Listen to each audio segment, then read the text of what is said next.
민족의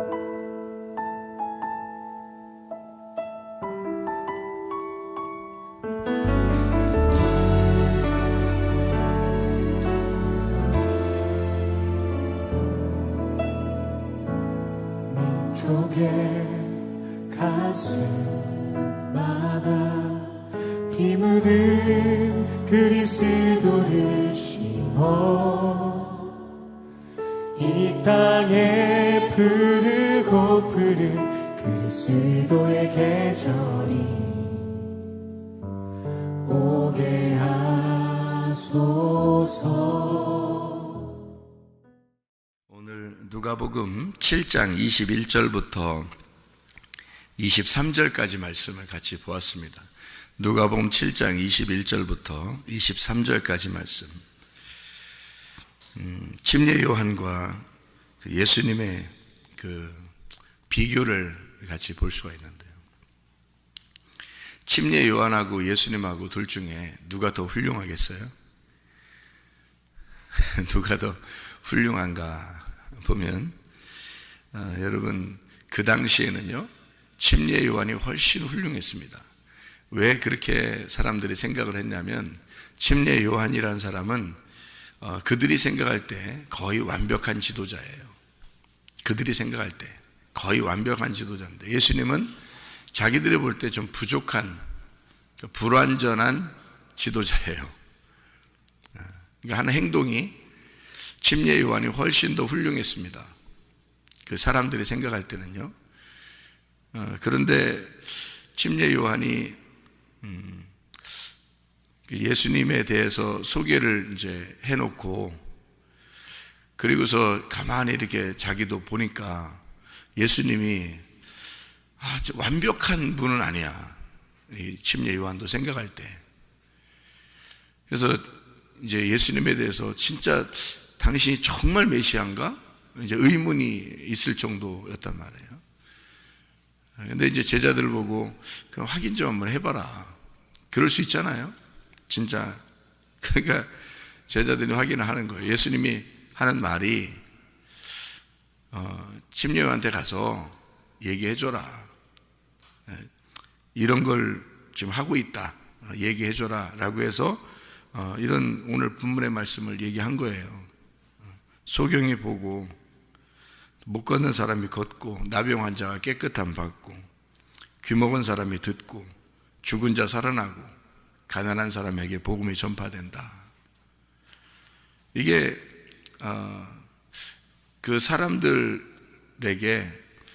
이게 이렇게 하면은 내가 메시아다 라고 하는 것을 사람들에게 소개해주고, 침례 요한한테 가서도 얘기해줘라. 그러면 이렇게 얘기해주면 사람들이 들을 때 맞아, 메시아야, 이렇게 생각할까요? 사람들이? 그렇지 않아요.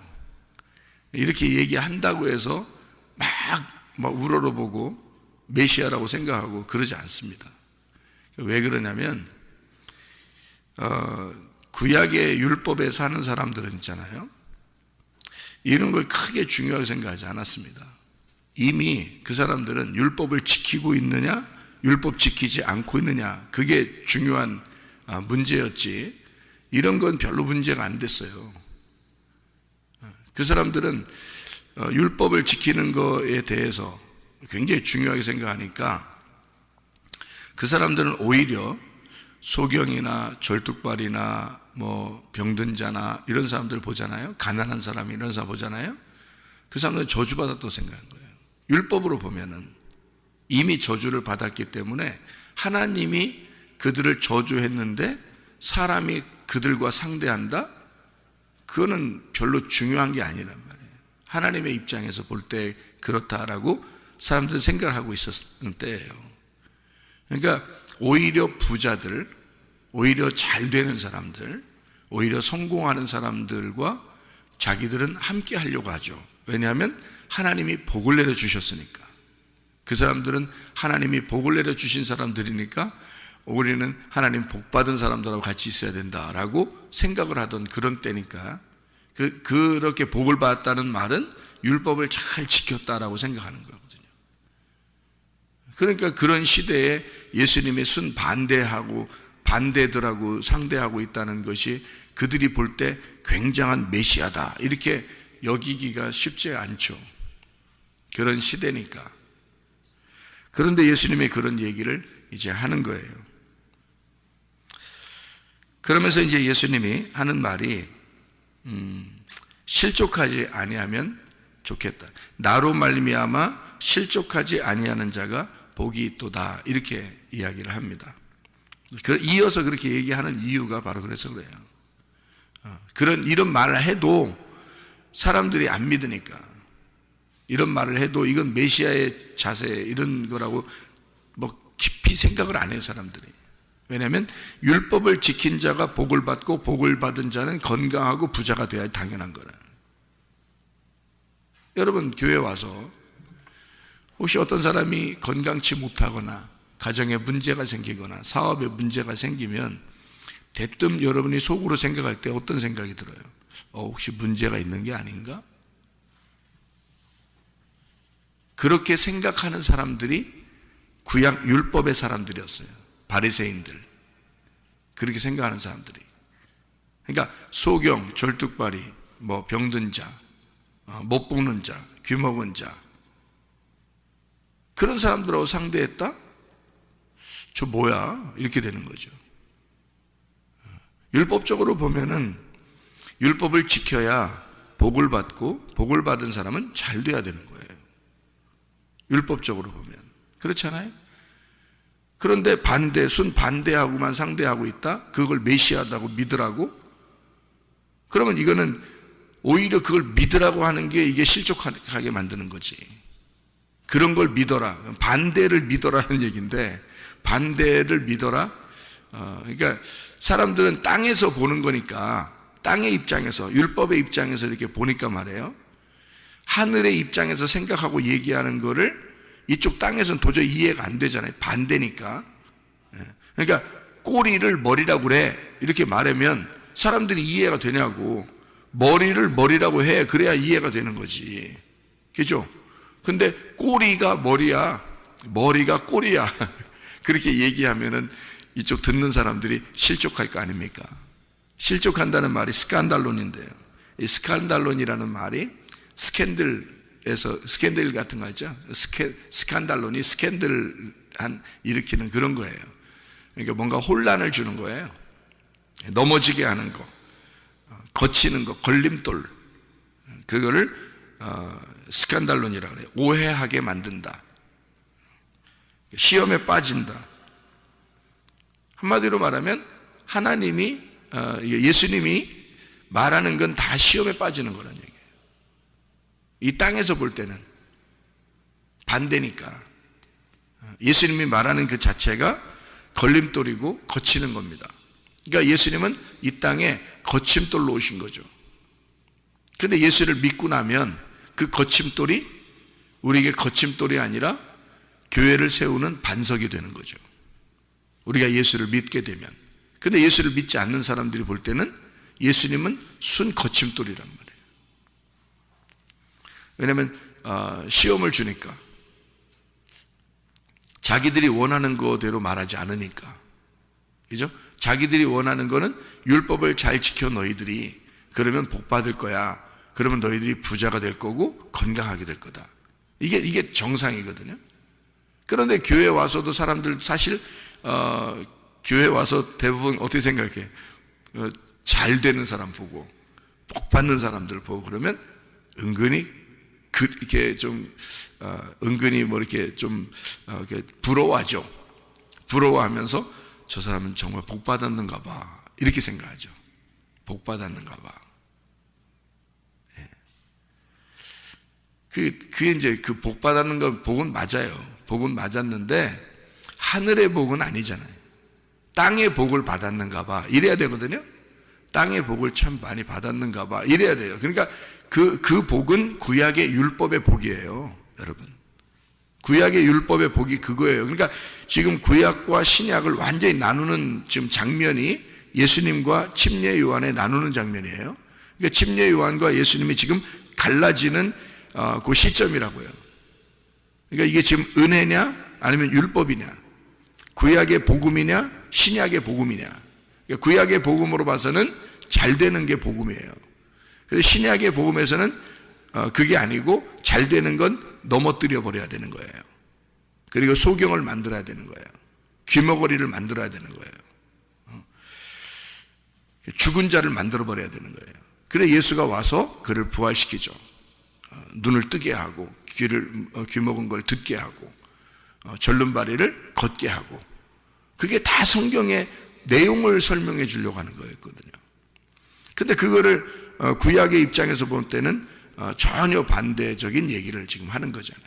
그러니까 구약에 있는 사람들, 구약을 생각하는 사람들, 복 받는 걸 생각하는 사람들 입장에서는 예수를 믿는다는 것이 오히려 지금 우리가 말하는 우리 성문교회에서 설교하는 이런 내용들을 들으면 스칸달론이 되는 거죠. 시험에 걸려버리는 겁니다.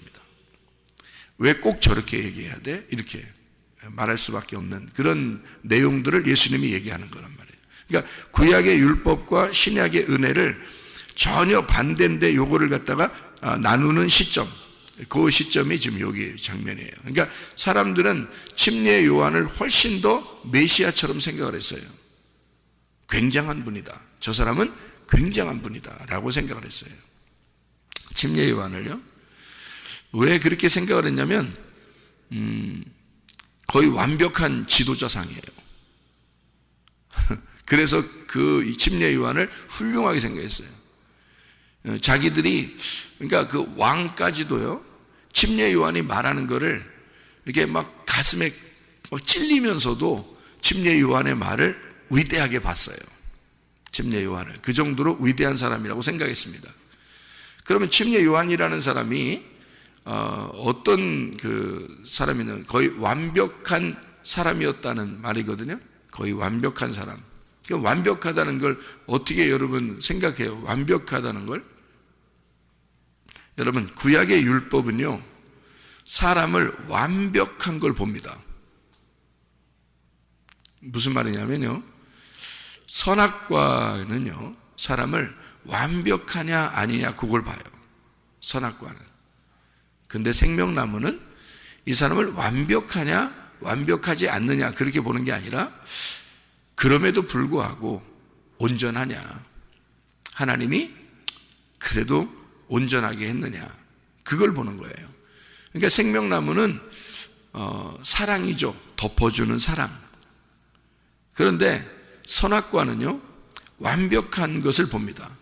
네가 완전한 선에 있느냐, 완전한 선에 있느냐, 아니면 그 반대는 완전한 악이다, 이렇게 보는 거죠. 선과 악을 정확하게 구분합니다.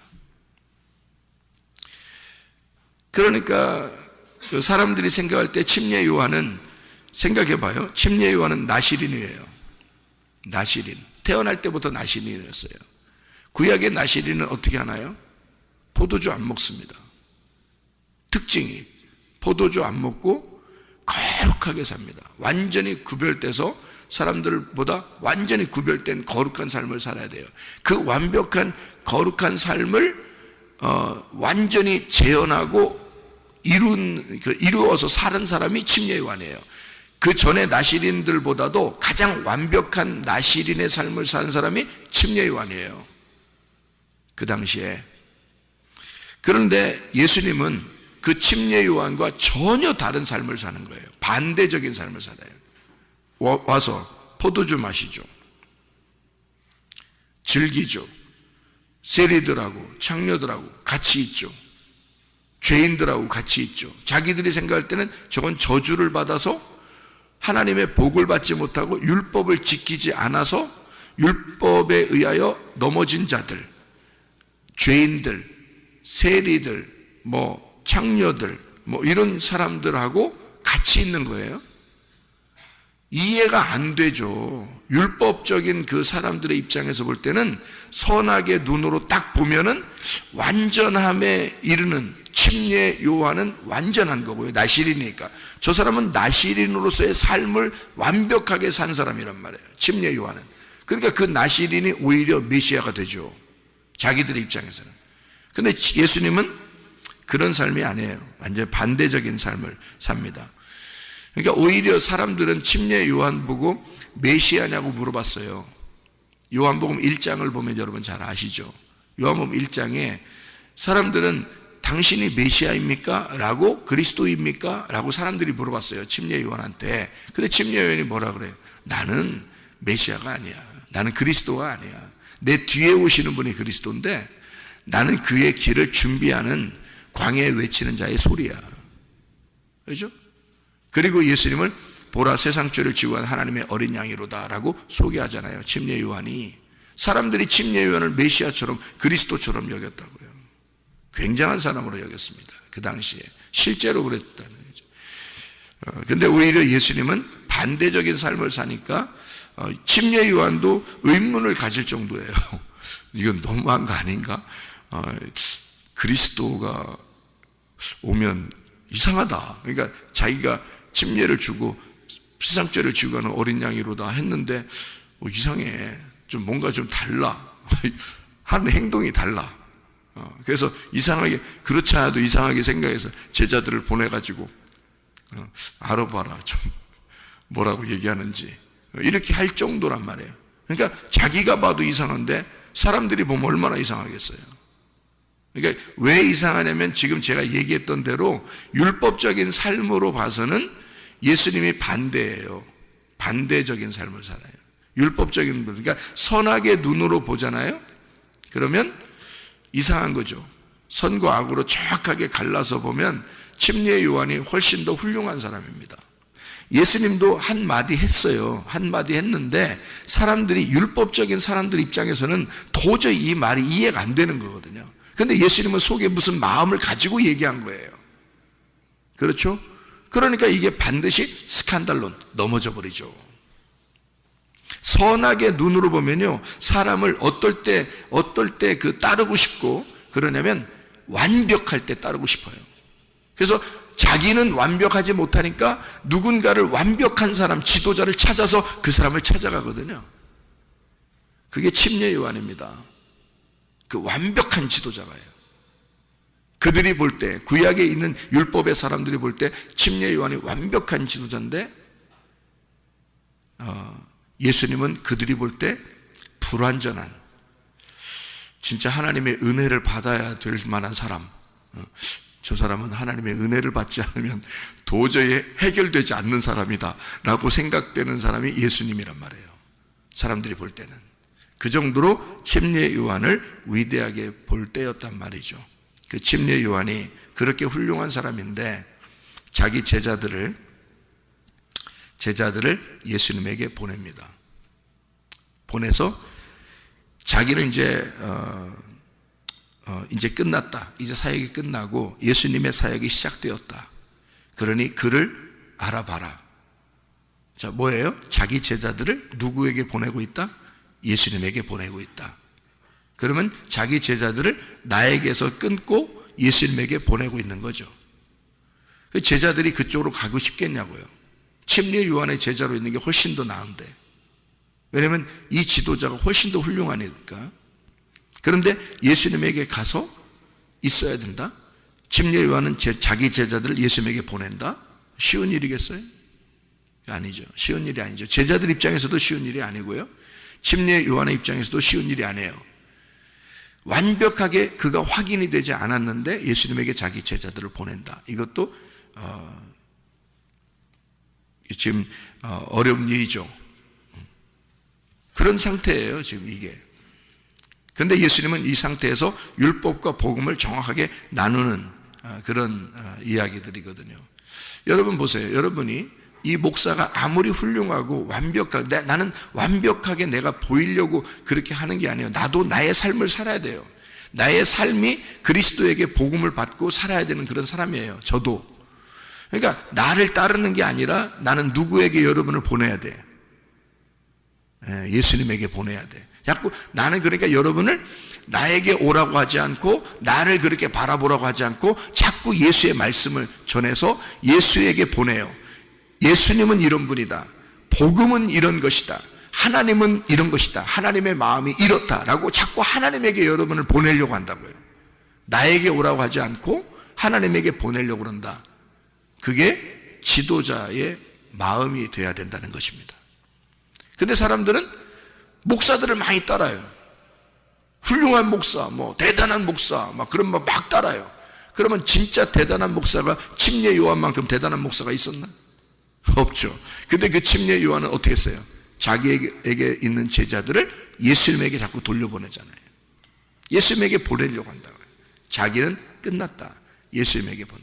나는 소리에 불과해. 진짜 그리스도가 있어. 그리스도에게 제자들을 보내는 거죠. 그게 진짜죠. 그래서 예수 말씀 아니면, 예수 그 복음이 아니면 말할 필요가 없는 거예요. 그래서 예수님이 뭐라고 이제 하냐면, 여기서 얘기하기를요, 침례 요한만큼 완벽한 사람은 없다. 지금까지의 인생에서 인간들 중에 침례 요한만큼 완벽한 나시린의 삶을 산 사람이 없다고 딱 여기 인정하잖아요. 그래서 24절부터 이렇게 쭉 내려보면요, 26절까지 보면, 그러면 너희가 무엇을 보려고 나갔더냐? 선지자냐? 옳다. 내가 너희에게 이르노니 선지자보다 훌륭한 자니라. 이 구약의 모든 선지자보다 훌륭한 자가 누구? 침례 요한이다. 침례 요한은 완벽하다. 28절, 내가 너희에게 말하는 여자가 낳은 자 중에 요한보다 큰 자가 없다. 여자가 낳은 자 중에 요한보다 큰 자가 없다. 그러나 하나님 나라에서는 극히 작은 자라도 그보다 크니라. 그 말은 예수님 안에서는, 복음 안에서는 그 침례 요한보다 더 앞서 있다라는 말이에요. 그 말은 무슨 말이냐면, 이제까지 율법으로서는 완벽한 자가 침례 요한이에요. 침례 요한만큼 훌륭한 사람이 없어요. 그런데 예수님 안으로 들어오면, 복음으로 보면은 율법에 아무리 훌륭한 거라도 복음에서는 뒤에 있다는 거죠. 복음으로 봐서는, 그러니까 복음의 입장, 예수님의 입장, 천국의 입장, 이 땅에서 율법을 지키는 입장에서는 침례 요한만큼 완벽한 사람은 없어요. 최고예요, 그 사람이. 그런데 복음으로 봐서는 그게 최고가 아니에요. 예를 들어서 복음을 깨닫지 못하고 율법적으로 봐서는 선악의 눈으로 딱 봐야 되고, 이건 무조건 착한 일만 해야 돼, 이건 무조건 선교만 해야 돼, 이건 이렇게만 살아야 돼 라고 그렇게 주장할 수 있죠. 당연히 그렇죠. 또 해야 되고 선한 거니까. 그렇지만 복음으로 봐서는 우리의 열심이냐 아니면 하나님의 열심이냐, 그러니까 내 열심이냐, 이것이 이렇게 안 하면 하나님이 싫어할 것처럼 그렇게 여기는 것이냐, 이게 선악이거든요. 그러니까 하나님이 좋아하실 것 같으니까 선한 거니까 선한 것을 선택하는 거거든요. 그리고 다른 사람을 악하다고 보는 거거든요. 너 그렇게 생각하면 안 돼, 나빠, 이렇게 보는 거죠. 왜 그렇게 선과 악으로 나누냐고. 이거를 덮어야 되거든요. 이렇게 사랑으로 덮어야 되거든요. 이렇게 생각할 수도 있고 이렇게 생각할 수도 있는 거구나 라고 생각을 해봐야 되거든요. 이렇게. 그런데 그렇게 생각 안 하니까 자기가 하는 건 옳다, 남이 하는 건 악하다, 이렇게 보는 거죠. 그럼 옳다, 옳지 않다 이렇게 나누니까 선악이 나누는 거죠. 선악으로. 이제 그렇게 되는 거죠. 생명으로 덮어야지, 사랑으로 덮어야지. 그러면 아무것도 아닌 걸. 생각해 보면 아무것도 아닌 거야. 그러니까 어린애 같아. 사람들에게 보면, 이렇게 싸우는 사람들 보면, 목사님이든 성도든 다 보면, 싸우는 사람들 보면 어린애 같아. 그러니까 선악으로 나누어서 그래요. 그 선악으로 나누면 침례 요한만큼 훌륭한 사람이 없죠. 근데 복음으로 보면 그 율법에 있는 건 침례 요한이 가장 최고인데 그것도 복음으로 보면 가장 약한 것이다, 이렇게 볼 수가 있는 거죠. 우리는 율법으로 사는 사람들이 아니에요. 우리는 그러니까 예수님 복음 안에서 사는 사람들인데, 복음 안에서 또다시 율법적인 그런 잣대를 가지고 사는 사람들이 참 많아요. 제가 이렇게 사람들 보면 복음으로 살으셔야 돼. 내가 소경이고 내가 귀머거리야. 내가 질병 있는 자이고 내가 나병 환자고 내가 죽은 자예요. 그런 자와 함께 하시는 주님이에요. 그런 자와 함께 하시는 주님. 다시 말하면 내가 죄인입니다. 그런 사람이 누구를 평가하겠어? 생각해 보세요. 그렇게 생각을 가진 사람이 누구를 평가하고 살겠어? 그게 복음이에요. 그런 나와, 그런 죄인인 나와 함께 하시기 위해서 오신 분이 예수다. 그게 복음이잖아요, 우리한테. 그러니까 내가 할 수 있는, 죄인이 할 수 있는 게 없어. 하나님에게 뭘 열심히 한다고, 뭘 얼마나 열심히 해. 하나님이 나를 위해서 열심히 해야지. 나 같은 죄인을 위해서 하나님이 열심히 하셔야지. 그래서 하나님이 한없이 사랑을 주셨고, 그 한없이 주신 사랑 때문에 다른 사람에게 그 하나님의 사랑을 나누어 주는 거죠. 전달해 주는 것 뿐이에요. 우리가 잘나서도 아니고 우리가 뭔가 능력 있고 힘 있어서도 아니에요. 그냥 사랑을 받은 만큼 사랑하는 거예요. 그래서 아이들 그러죠.